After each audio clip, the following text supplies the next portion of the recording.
Just when the WNBA seemed to be finding its rhythm, embracing rising stars and growing viewership, a scandal of nuclear proportions erupted, and at the heart of it all was none other than Brittney Griner. No stranger to headlines, Griner had already lived through a surreal ordeal, detained in Russia for carrying hashish oil and swapped in a high-profile prisoner exchange for an international arms dealer. But as it turns out, that was only the beginning of her descent into the most controversial chapter in women's sports history. The chaos started with leaked footage from her Russian imprisonment.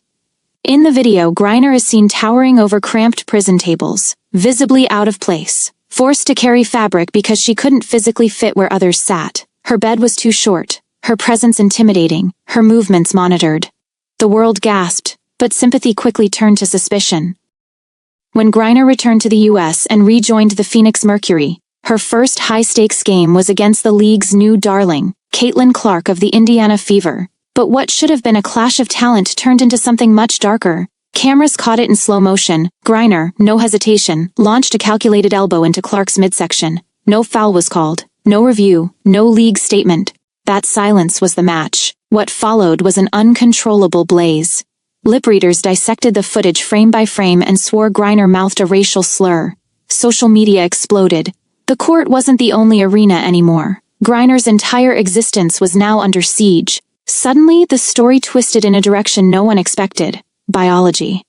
Online forums, YouTube analysts, even so-called doctors began questioning whether Griner should have ever been allowed in women's sports at all. They broke down her bone density, voice, injury recovery rate, declaring her athleticism suspicious. AI-generated scans and old Instagram posts resurfaced. One topless image from her story didn't trigger Instagram's nudity filters, sparking a new wildfire of conspiracy. The algorithm didn't recognize her as female. That's proof. The whispers grew louder. People demanded full-scale medical testing, chromosome analysis, hormone levels, skeletal measurements. Forget fairness. They screamed fraud. Suddenly, Griner wasn't just a player. She was the center of a movement determined to tear down everything the WNBA had built in the name of truth.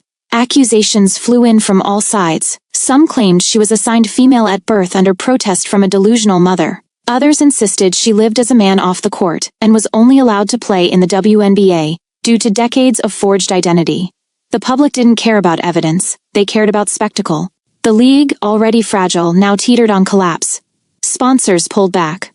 Players were asked to comment and divided lines formed. Was this an unfair witch hunt against a queer black athlete?